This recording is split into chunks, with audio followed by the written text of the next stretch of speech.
웃으시는 분은 평안하신 것도 같고 또 감사합니다. 계속해서 우리가 다니엘서를 지금 묵상하고 있습니다. 오늘 본문 말씀에 이제 다니엘을 통해서 은밀한 것을 나타내시는 우리 하나님을 묵상하는 시간을 갖도록 하겠습니다. 1장 1절부터 시작해서 지난 시간까지 다니엘이 이제 사태의 한 가운데에 자기 자신을 세우고 있습니다. 그리고 그를 위해서 기도하는 세 친구도 있고요. 이 네 명은 조금도 자신의 능력은 의지하지 않는 그러한 사람들입니다. 그리고 담대하게 문제의 한복판으로 치고 들어가는 그러한 사람들입니다. 그들에게 있어서 하나님의 능력은 무엇을 의미할까라는 것입니다. 바벨론 왕실이라는 상황에 처해져 있고 사로잡혀온 포로라는 자신들의 처지가 과연 그들의 신앙에는 어떠한 영향을 주었는가? 또한 바벨론 지혜자들이 다 죽게 된 상황이 벌어졌습니다. 그 상황에서 그 상황은 그들에게 어떠한 것으로 무엇으로 다가왔는가라는 것을 우리가 살펴보았습니다. 오늘 25절 말씀에 보면 이제 왕 앞으로 다니엘이 나아가는데요. 아리옥을 통해서 다니엘이 급히 왕 앞에 들어가게 됩니다. 24절 첫머리에 보면은 이에라고 나와 있거든요. 그 직역하면 이것으로 인해서 혹은 이것 때문에라고 옮길 수 있는데 하나님께서 다니엘에게 이제 은밀한 일을 알게 하셨습니다. 그렇기 때문에 이것으로 인해서 다니엘은 아리옥에게 말을 합니다. 바벨론 지혜자들을 죽이지 말고 자신을 왕에게 데려다 달라. 그렇게 부탁을 하게 된 것입니다. 이와 같은 표현이 2장 12절에도 쓰였었습니다. 갈대아 술사들이 꿈 내용을 말할 수 없다라고 하자 왕은 이것 때문에 이로 인해서 화를 내고 모든 지혜자들을 죽이라고 명령을 했었습니다. 술사들이 꿈을 말하지 못함으로 인해서 진노하고 죽이라고 명하고 이번에는 하나님이 꿈을 알리심으로 인해서 다니엘은 모두를 죽이지 말라고 그렇게 말하고 있습니다. 하나님으로 말미암아서 비밀을 알게 된 그 다니엘, 그의 친구들만이 아니라 바벨론의 모든 지혜자들이 이제 살게 되는 일이 발생합니다. 그렇기 때문에 하나님의 지혜는 사람을 살게 합니다. 하나님의 지혜는 독점하라고 있는 것이 아닙니다. 교회 다니는 사람, 하나님을 믿는 사람만이 독점하라고 있는 것이 아니라 다른 이들, 믿지 않는 이들을 포함한 모든 사람들을 살리기 위해서 존재하는 것이 하나님이 주신 지혜인 것입니다. 앞서 언급했지만 바빌론 지혜자들을 죽이지 말라라는 다니엘의 말은 좀 특이합니다. 우리의 좁은 생각으로 생각을 해본다면 술사나 점쟁이나 박수나 하는 우상을 섬기고 숭배하는 이들이 어쩌면 죽어 마땅한 일일 수 있지 않겠습니까? 가만히 있었으면 죽습니다. 꽃이다 하고 내가 예수 믿으라고 할 때 예수는 아니겠죠. 하나님 믿으라고 할 때 안 믿다가 우상 섬기다가 잘 됐다라고 할 수도 있었을 텐데 뒤에 가면 이 모든 지혜자들의 우두머리가 되는 것이 또한 다니엘이었습니다. 그래서 이스라엘 가운데 이렇게 우상을 섬기고 점을 치는 이들에 대해서 구약은 아주 단호하게 대처하라고 나옵니다만 이방 민족 가운데 이러한 일을 행하는 이에 대해서는 어떻게 보면 좀 중립적이라고 할 수 있고 다니엘에게 있어서 바벨론 지혜자들은 동료로 그렇게 여겨지고 있습니다. 다니엘이 이 위급한 상황에 뛰어들게 된 동기 가운데 하나가 무엇이겠습니까? 바로 바벨론 지혜자들을 죽게 해서는 안 된다라는 그러한 생각이었습니다. 그래서 25절에 아리옥에게 부탁을 해서 급히 왕 앞으로 나아갑니다. 서둘러 일을 진행하며 혹시 있을 억울한 죽음을 막으려는 것이 여기에 쓰인 급히라는 부사의 의미일 것입니다. 다니엘은 바벨론 지혜자들의 죽음을 당연한 것으로 생각하지 않았습니다. 그 지혜자들이 모두 죽게 된 상황을 자신의 어떤 올라갈 기회로 삼지도 않았습니다.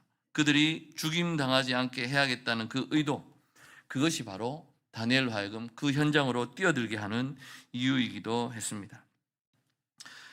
다른 이들에게 일어난 참상, 고난, 고통을 통해서 나를 돌아보고 나를 성장시키고 고치는 기회로 삼는 것. 그런데 그것으로 끝난다면 끔찍할 것입니다. 예를 들어서 다른 종교를 가진 나라에 일어난 자연재해로 우리는 기독교 신앙을 가졌기 때문에 감사한다라는 것도 마찬가지일 것이고요. 얼마 전에 있었던 세월호 참사를 보면서 억울하게 죽은 아이들을 보면서 가슴은 아프지만 내 자식은 살아 있어서 감사하다라고 생각하는 것 자체도 우리는 해서는 안 될 그러한 일일 것입니다. 그렇기 때문에 다른 사람들, 믿거나 안 믿거나 다른 이들의 참상이 혹시라도 나에게 기회가 될 수 있다고 한다면 우리는 그것이 어떤 기회냐, 나 자신의 이기심과 안일함에서 벗어나서 함께 슬퍼하고 함께 살아갈 수 있는 기회라는 그러한 점에서 우리에게 기회가 되는 것입니다. 진정한 기회는 남들이 겪는 그러한 고통을 함께 애통해야 하고 이를 해결하기 위해 힘을 다할 때 주어지게 되는 것입니다. 예수님 말씀하셨던 우는 자들과 함께 울어주고 웃는 자들과 함께 웃어줄 줄 아는 그러한 사람들이 하나님의 지혜를 받아서 지혜롭게 주님 주신 기회를 활용할 줄 아는 사람이 된다라는 것입니다. 그들이 기독교인이건 아니건 간에 어떤 다른 이들의 불행을 나의 성장의 기회로 우리는 삼아서는 안 될 것입니다. 직장에서건 어디에서건 다른 이들의 연약함을 내가 앞서갈 수 있는 앞서감의 기회로 삼지 마시기 바랍니다. 다른 이들의 불행을 나의 행복의 기회로 삼아서도 안 될 것입니다. 우리가 할 일은 그러한 재앙에 대해서 안타까워하고 나도 그 가운데 있음을 기억하면서 함께 참여하고 나아가는 것입니다. 다니엘을 통해서 이제 놀라운 일들이 이루어지게 됩니다만 다니엘의 상황을 한 번 더 돌아본다면 그리 편안한 상황은 아닐 것입니다. 25절에 사로잡혀온 유다 자손 중에서 한 사람이라는 표현이 있습니다. 사로잡혀온 유다 자손. 26절에는 왕의 앞에 나아간 다니엘을 가리켜서 벨드사살이라는 이름으로 부르고 있습니다. 다니엘의 현재 처지를 가르쳐 줍니다. 사로잡혀온 사람이면서 그리고 자신의 이름도 쓸 수 없는 이름까지 바뀐 그러한 상황인 것입니다. 당시 유다 공동체의 정체성을 상징하는 표현이라고 할 수 있습니다. 다니엘서에서는 본토에 살지 못하고 바벨론까지 끌려온 자신들의 비참한 상태를 가리키는 표현으로 잡혀온 유다 자손 그리고 다른 이름을 기록하고 있습니다. 그리고 성전의 그릇조차 빼앗겼던 것을 우리는 기억하지 않습니까? 그렇기 때문에 그가 경외하는 신과는 아무 상관없는 이방 신의 이름을 따라서 자신의 이름이 불려지는 그러한 존재였습니다. 이보다 더 비참할 수는 없을 것입니다. 우리도 일제강점기 시대를 거쳤었고요. 그리고 6.25라는 그러한 어려운 시기를 거쳤던 것을 볼 수 있습니다. 그러나 다니엘은 그러한 처지가 그로 하여금 자신의 신세를 한탄하며 비관하면서 그러한 절망과 냉소에 빠지게 하지 않았다라고 말씀을 통해서 가르쳐 줍니다. 이러한 처지 가운데서도 사태의 중심에 자신을 내세웁니다. 우리 역시 다니엘을 기억해야 합니다. 자신의 연약함을 들여다보면서 자신의 처지의 한심함만을 들여다보면서 자기 연민에 빠지거나 그렇게 해서는 안 될 것입니다. 내 자신의 죄악을 들여다보고 울고만 앉아 있을 것이 아니라 내 탓이요 하면서 자신의 탓을 하고 있을 것이 아니라 하나님의 능력을 신뢰하며 우리도 일어나야 할 것입니다. 다니엘과 그 세 친구 역시 정신을 바짝 차리고 살아가고 있었습니다. 그렇기 때문에 이 어렵고 힘든 상황 속에서 자신들의 목숨과도 같은 그러한 것을 내세우며 그 판에 뛰어들고 있는 것입니다. 내가 믿는 하나님을 소리 높여 강변하는 것, 찬양하는 것 중요합니다만 그것으로 끝나는 것이 아닙니다. 하나님의 능력을 끔찍한 이 세상 속에서 신뢰하고자 하며 담대히 현장으로 나아갈 수 있어야 할 것입니다. 그래서 바벨론 왕에게 하나님께서 역사하신다고 굳게 믿었습니다. 나와 함께 하시는 하나님께서 그의 마음을 움직여 주사 이 상황을 탈피할 수 있게 하실 것이다 라는 신뢰를 가지고 그렇게 나아갔던 것입니다. 그렇다면 오늘 우리 역시 하나님의 능력을 이 교회 안으로만 국한시키지 말아야 할 것입니다. 하나님의 주권을 교회 안으로만 제한시키지 말아야 할 일입니다. 지금의 처지와 형편 영원하지 않습니다. 그렇기 때문에 현재의 모습이 좋지 않다고 하여도 낙심하거나 낭망할 일이지는 않습니다. 잡혀온 유다 자손 중에 있던 다니엘은 왕에게 그 해석을 알려줄 수 있는 이였습니다. 그 점에서 갈대아 술사들과 사로잡혀온 다니엘은 대조적이라고 볼 수가 있습니다. 비록 몸은 포로입니다. 그러나 그럼에도 하나님의 능력과 지혜는 제한될 수 없다라는 것을 우리에게 말씀해 주시고 있습니다. 26절 28절에서 느부갓네살 왕은 자신 앞에 나온 다니엘에게 똑같은 질문을 합니다. 벨드사살이라 이름한 다니엘에게 이르되 내가 꾼 꿈과 그 해석을 네가 능히 내게 알게 하겠느냐라고 되묻습니다. 왕이 알고 싶어하는 꿈과 해석에 대해서 다니엘은 알게 되었습니다. 알고 있습니다. 그러나 그는 대답을 하면서 다니엘이 왕 앞에 대답하여 이르되 왕이 물으신 바 은밀한 것은 지혜자나 술객이나 박수나 점쟁이가 능히 왕께 보일 수 없으되 라고 하면서 그들은 하나님의 능력을 신뢰하지도 않을 뿐만 아니라 자신들의 가진 지혜만 가지고는 알릴 수 없다라고 이야기합니다. 그러면서 이러한 지식과 지혜가 어디에서 오는가를 분명하게 다니엘은 밝히고 있습니다. 28절에 오직 은밀한 것을 나타내실 이는 하늘에 계신 하나님이시라. 은밀한 일, 우리말로는 두 단어지만 원어에 보면 비밀을 의미하는 한 단어가 쓰였습니다. 그래서 왕이 꾼 꿈과 그 의미는 바로 비밀이었습니다. 다른 사람에게 들은 꿈의 의미에 대해서 나름대로 우리는 이렇게 저렇게 말을 하기도 합니다. 꿈을 꾸지 않습니까? 돼지 꿈은 무슨 뜻하고 뭘 하면 뭘 하고 이렇게 얘기를 합니다만 왕이 꾸었던 꿈 자체가 무엇인지 내용 자체가 감추어져 있는 그 상황에서 그 비밀을 알 수 있는 존재는 없습니다. 풀이할 수 있는 이도 없었습니다. 다니엘은 오직 하늘에 계신 하나님만이 그것을 알 수 있음을 분명히 얘기하고 있고요. 이건 역시 11절에 다니엘 갈대아 술사들을 통해서도 고백되었던 바가 있습니다. 육체를 지니지 않는 신들이 아니라면 그러한 것을 알 길이 없을 것인데 다니엘은 그러한 은밀한 비밀을 알 수 있는 분이 바로 하늘의 하나님임을 분명히 하고 있습니다. 여기에서도 나오는 이름 하늘에 계신 하나님이 분명하게 거론되고 있습니다. 평범하고 보편적인 이름입니다만 이 평범하게 불리는 하나님이야말로 은밀한 일을 드러내시는 분이다라는 것입니다. 오직 하나님이 아신다는 점에서 비밀이 될 수가 있습니다. 다 안다면 비밀이 될 수가 없겠죠. 다니엘이 사용하는 이 표현은 그렇게 감추어진 것, 숨겨진 것이 보여지고 드러나게 됐다는 점에서 대조를 이루고 있습니다. 그래서 이것은 우연도 아니었고요. 요행도 아니었습니다. 하나님께서 뜻하고 의도하신 바, 요즘 뉴스 안에 많이 나오는 것처럼 누가 무엇을 설계했다라는 것처럼 하나님께서 처음부터 끝까지 설계하신 그러한 일이셨기 때문에 은밀한 것을 나타내실 분은 하나님밖에 없다라는 것을 우리는 다시 한번 깨달을 수가 있습니다. 왕이 물은 것에 이제 그 꿈과 해석에 대해서 다니엘이 알려줄 수 있는가? 그게 요건이었는데요. 그때 그는 지혜자나 술객이나 박수 점쟁이가 능히 왕께 보일 수 없다라고 하면서 이 네 집단 술객 그리고 박수, 지혜자, 점쟁이가 있습니다. 이들을 생각을 해보면 다니엘의 말이 어떤 바벨론의 지혜자들을 업신여기고 낮게 평가하는 어떤 그런 생각이 들 수도 있습니다.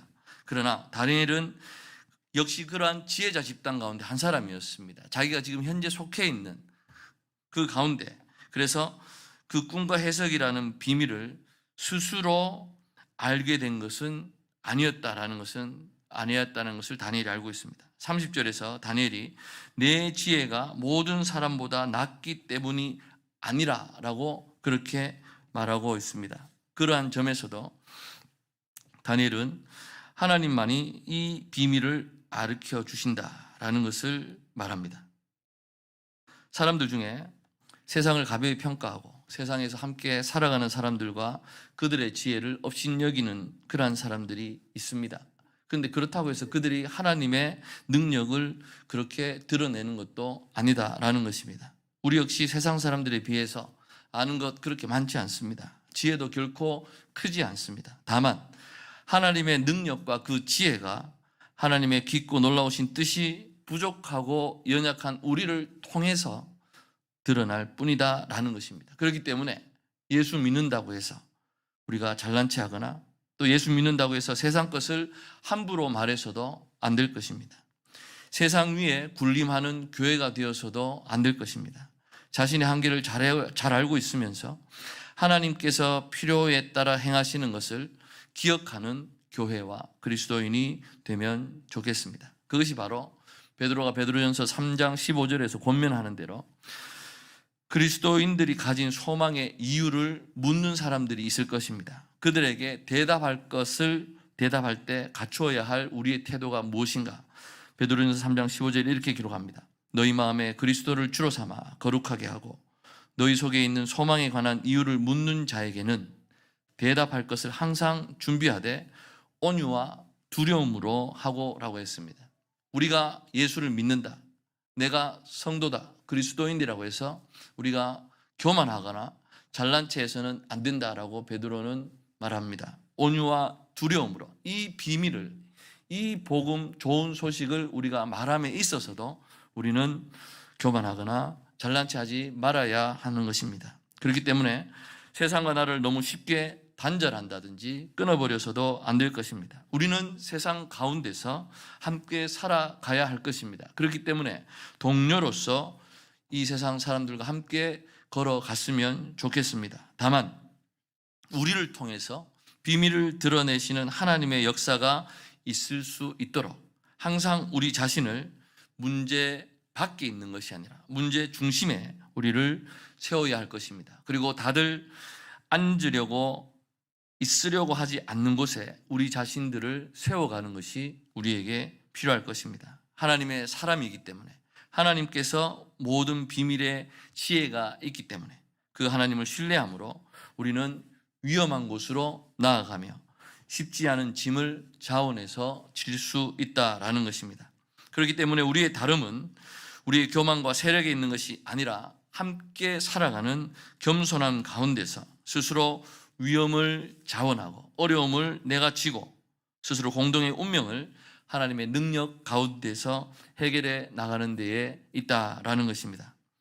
그리고 다들 당연한 것으로 여기는 그리고 사모하는 왕의 음식, 왕의 포도주와 같은 그러한 세상의 유혹에는 조금도 얽매이지 않는 그러한 사람들이 바로 성도라는 것입니다. 꿈과 비밀을 말할 수 있는 분이 하나님뿐임을 증언하는 이 다니엘의 모습에서 우리는 또 다른 한 사람의 모습을 봅니다. 창세기 40장에 나오는 요셉입니다. 요셉은 애굽에 팔려온 종이었습니다. 누명 뒤집어쓰고 옥에 갇힌 죄수이기도 했다는 점에서 역시 다니엘과 요셉은 겹쳐지는 부분이기도 합니다. 그런 점에서 요셉 본문과 다니엘 본문은 꽤 많은 공통점을 가지고 있습니다. 두 얘기 모두 이방 땅에서 살면서 포로나 혹은 종으로 살면서 하나님을 과연 어떻게 내가 신뢰하며 살아갈 것인지, 어떻게 하나님을 경외하며 살아갈 것인지를 보여주고 있는 것입니다. 겉으로 보기에는 그저 종이고 사로잡혀 온 자에 불과합니다만 실제로 그들은 하늘에 계신 하나님, 온 세상을 주관하시고 왕들을 세우고 패하시는 유일하신 하나님의 종이었고 그리고 하나님에 의해서 세움받은 이들이었습니다. 결국 요셉도 총리가 되고 다니엘 역시 바빌론과 페르시아의 총리가 된다는 점도 두 본문의 공통점이 됩니다. 그로 인해서 하나님께 순종해서 복을 받은 사람의 예로 곧잘 요셉과 다니엘이 언급되기도 하고 이로 인해서 잘되어 하나님의 영광을 드러낸 사례로 그렇게 이들이 언급되곤 합니다. 그러나 하나님 백성의 존귀함은 그들이 놓여있는 화려하고 그리고 높은 지위에 있는 것이 결코 아닐 것입니다. 이들이 총리가 되기 전에 그리고 끌려온 청년 소년에 불과했었던 그때에 그들에게 맡겨진 참으로 하찮고 의미 없는 그러한 세상의 수많은 일들 속에서 이들은 하나님의 능력을 신뢰하며 열심히 그 일을 감당하고 공부했던 것입니다. 어떤 상황 속에 어떤 처지에 놓였든지 하나님을 신뢰하고 하나님의 사람으로 살아가는 것, 그것이 바로 수많은 사람들을 살리는 데 있어서 요셉과 다니엘의 공통점이었습니다. 그래서 요셉과 다니엘 이야기를 보고 하나님을 신뢰하면 성공하고 출세하고 영향력 있는 위치에 오른다라고 말하는 것은 부당한 그러한 풀이가 될 것입니다. 그렇기 때문에 차라리 영향력 있는 자리 같은 것은 없다고 해야 할 것입니다. 영향력 있는 자리가 아니라 영향력 있는 사람만이 있을 뿐입니다. 하나님을 신뢰하는 이야말로 영향력 있는 사람이며 그가 종이든 포로이든 죄수이든 하나님의 크고 놀라운 일을 드러내게 될 것입니다. 많은 사람의 생명을 건지게 될 것입니다. 성공은 높은 자리를 의미하는 것이 아닙니다. 하나님이 어떤 분인지를 드러내고 수많은 사람을 살리는 삶, 그것이 바로 성공의 삶이라고 할 수가 있을 것입니다. 이제 하나님께서 장래 일을 왕에게 알게 하려고 꿈을 꾸게 하신 부분을 묵상합니다. 다니엘이 왕의 꿈을 이제 의미를 일러서 후일에 될 일을 알게 하신 것이다 라고 그렇게 말합니다. 후일에, 장래겠죠. 훗날에로 옮길 수 있는데 예언서에서 이러한 표현들은 하나님의 행하심과 더불어 임하게 될 새로운 미래를 가리키는 표현으로 널리 쓰입니다. 히브리어를 헬라말로 번역했던 70인경 성경에 이 표현을 끝날에로 옮기고 있어서 종말론적인 의미를 부여하기도 합니다. 그러나 이것이 세상의 종말만을 가리키는 것이지는 않습니다. 이제 곧 임하게 될 미래, 장차 모든 세상의 훗날에 임하게 될 일, 이 모두를 포함하고 있다고 볼 수가 있기 때문에 세상의 끝과 같은 미래는 당장에 임하게 될 미래, 빠르게는 내일이 될 수도 있을 거고요. 일주일 후, 한 달 후, 1년 후도 될 수 있을 것입니다. 그러한 것들과 분리되어 있지 않고 전체로 우리가 하나 보아야 할 것입니다. 그래서 하나님께서 느부갓네살 왕에게 이것을 알게 하신 것, 그리고 왕이 침상에서 장래일을 생각한 것이 서로 결합되어 있음을 알 수 있습니다. 29절을 보시면 오직 은밀한 것을 나타내실 이는 하늘에 계신 하나님이시라. 그가 느부갓네살 왕에게 후일에 될 일을 알게 하셨나이다. 왕의 꿈 곧 왕이 침상에서 머릿속으로 받은 환상은 이러하니이다. 왕이여, 왕이 침상에서 장래일을 생각하실 때에 느부갓네살 왕은 장래일을 생각하던 사람이었습니다. 고민을 했습니다. 어떻게 하면 좀 더 나라를 잘 다스릴 수 있을까라는 고민 속에서 살았던 사람입니다. 현재의 삶만을 생각하는 것이 아니라 이 다음에 무엇이 임하게 될지를 왕은 궁금해하고 생각하고 있었을 때에 지도자인 그를 통해서 하나님께서 장래일을 나타내셨던 것입니다. 미래에 대해서 생각한다는 것, 단순히 현재만을 살아가는 태도와는 거리가 멀 것입니다. 현재 강력하고 위험 있는 통치자 왕으로서 있지만 느부갓네살은 자신의 통치가 어떤 의미를 지니고 있으며 또 앞으로 그의 통치와 그의 나라가 어떻게 될지에 대해서 많이 궁금했던 것입니다. 그래서 생각하는 가운데 현재의 모습에 만족하고 살아가는 것이 아니라 다음이 어떻게 되고 훗날이 어떻게 될지를 구하고 있었습니다.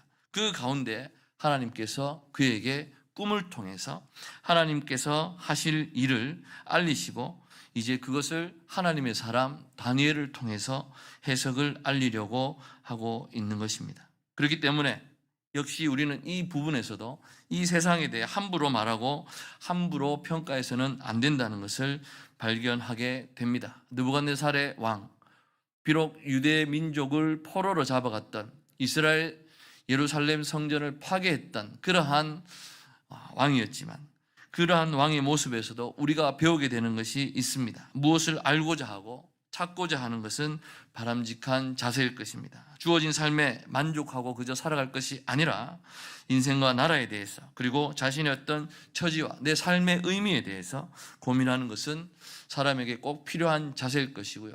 특히 하나님의 자녀로서 성도로 살아가는 우리에게 있어서는 그렇다면 먹는 것, 마시는 것으로 만족할 것이 아니라 과연 우리의 삶은 어떠한 삶이 되어야 할 것인가 라는 고민이 우리에게는 늘 있어야 할 것입니다. 말씀을 정리합니다. 오늘 본문은 세 가지를 우리에게 말씀해 주고 있습니다. 어떤 처지에 있더라도 하나님을 신뢰하며 믿음으로 살아가라는 것입니다. 영향력 있는 위치에 오르게 될 날을 꿈꾸고 그저 그것만을 기다리며 살아갈 것이 아니라 어떤 처지, 어떤 형편에 있다 할지라도 하나님을 굳게 신뢰하며 믿음으로 나아가야 할 것입니다. 그럴 때에 우리의 지위와 우리의 지혜에서 영향력이 나오는 것이 아니라 오직 하나님께로부터 영향력이 나올 수 있는 것입니다. 두 번째로는 하나님을 경외하는 사람이라면 다른 사람, 타인의 참상, 공경, 아픔을 아파하면서 함께 참여하면서 살아가야 한다라는 것입니다. 다니엘은 하나님께서 은밀한 것을 깨닫게 하자 아리옥을 찾아가서 지혜자들을 죽이지 말라고 하면서 자신은 비록 사로잡혀온 자에 불과했지만 그 믿음과 깨달음으로 인해 수많은 사람들을 살리게 됩니다. 우리 역시 우리 자신을 너무 과소평가해서도 안 될 것입니다. 우리 믿음을 나 자신의 유익을 위한 것으로만 생각하는 것이 아니라 할 수 있는 대로 사람들을 돕고 살리는 일에 우리의 믿음을 가지고 나아가야 할 것입니다. 마지막으로 하나님만이 하실 수 있는 것을 내가 할 수 있는 것처럼 해서도 안 될 것입니다. 본문에서 다니엘은 은밀한 것을 알거나 지혜가 뛰어난 것이 아님을 두 번이나 말을 하고 있습니다. 하나님께서는 우리를 사용하셔서 하나님의 능력을 표현하십니다. 그런데 그것이 마치 나의 능력, 나의 뛰어남으로 표현되거나 해서는 안 될 것입니다. 그렇기 때문에 지혜가 우리에게 있는 것처럼 말하고 행동해서도 안 될 것이고 오직 하나님만이 영광과 찬양을 받으시기에 합당한 분임을 우리는 기억하고 교회가 영광받지 말고 교회는 도리어 세상 가운데에서 더욱더 겸손하며 나아가야 할 것입니다. 오늘 말씀 가운데 주님 주시는 귀한 음성을 들으시고 하나님의 사람으로 주님께서 기뻐하시는 삶을 살아가시는 저와 여러분 되시기를 간절히 소망합니다. 기도하겠습니다.